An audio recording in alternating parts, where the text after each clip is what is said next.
এই বিধানসভা অর্থাৎ 2026-এ পশ্চিমবঙ্গে যে ভোট হতে চলেছে, এই নির্বাচনে কে পার্টি জিতলো বা কোন পার্টি ভালো সেটা কথা নয়। মোদ্দা কথা হচ্ছে কোন পার্টি মানুষের জন্য, মানুষের হয়ে, সাধারণ যুবক যুবতীর হয়ে কাজ করে বা করবে সেরকম প্রতিশ্রুতি আছে, সেই পার্টিকেই মনে হয় আমার পক্ষ থেকে এবং আপনার পক্ষ থেকেও সেই পার্টিকেই বাছা উচিত। শুধুমাত্র যে পশ্চিমবঙ্গের ক্ষেত্রে এমনটা না, প্রতিটি রাজ্যে, দেশের প্রতিটি রাজ্যে এটাই করা উচিত।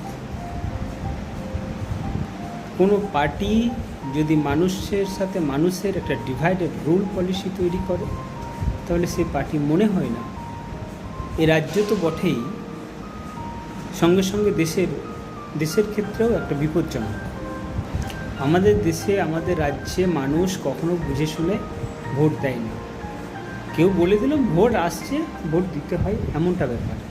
কিন্তু মানুষ এতটুকু ভাবে না যে কোন পার্টিকে ভোট দিলে অ্যাকচুয়াল ভোটটা সঠিকভাবে আমি প্রয়োগ করছি, কেন প্রয়োগ করছি ভোটাধিকার, এই জিনিসটা কেউ জানে না। যে ভোট দিতে হয় তাই দেব, এইরকম একটা ব্যাপার।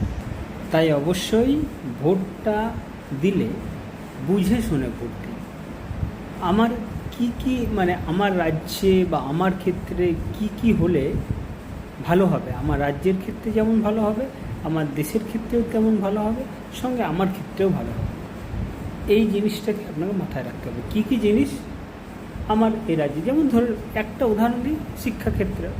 শিক্ষা ব্যাপারটা অবশ্যই শুধু আমাদের রাজ্য কেন, এই দেশের প্রতিটা রাজ্যে, গোটা দেশে এই শিক্ষার এটা একটা ভীষণ জরুরি একটা জিনিস, যেটা না হলে কোনো দেশ, কোনো রাজ্য, কোথাও কোনো চলতে পারে না। এটাকে, এর পরিকাঠামোকে অবশ্যই উন্নতি করা দরকার বা উন্নতি করা উচিত। তাই শিক্ষাকে আপনি যদি বলেন যে শিক্ষাটাকে জোর করতে হবে, তাহলে তার উপর ভিত্তি করে আপনি ভোট দেন। বেকারত্বের হার কমাতে হবে, তার উপর ভিত্তি করে ভোট দিন। অথবা দ্রব্যমূল্যে যে বৃদ্ধি, সেটাকে কমাতে হবে, তার উপর ভিত্তি করে। পেট্রোলিয়াম জাত কোনো পণ্য, তার দ্রব্যটা মানে মূল্যটাকে কমানো, সেটার উপর ভিত্তি করে, রাস্তাঘাটের উপর ভিত্তি করে। অর্থাৎ মানুষের হয়ে, সাধারণ মেজরিটি, অর্থাৎ একটা মানুষ, কোনো ব্যক্তিগত তো এখানে মতামত না, এখানে হচ্ছে সার্বিক মতামত চলে, ব্যক্তিগত মতামত কখনো চলে না এখানে। তাই মেজরিটি যে জিনিসটা ভোগ করবে বা মেজরিটি যে জিনিসটা তাদের পক্ষে উপকার হবে, সেইটা ভেবে অবশ্যই ভোট দেবেন। তাই ভেবেচিন্তে ভোট দিন, সকাল সকাল ভোট দিন। তাই জোহার, নমস্কার।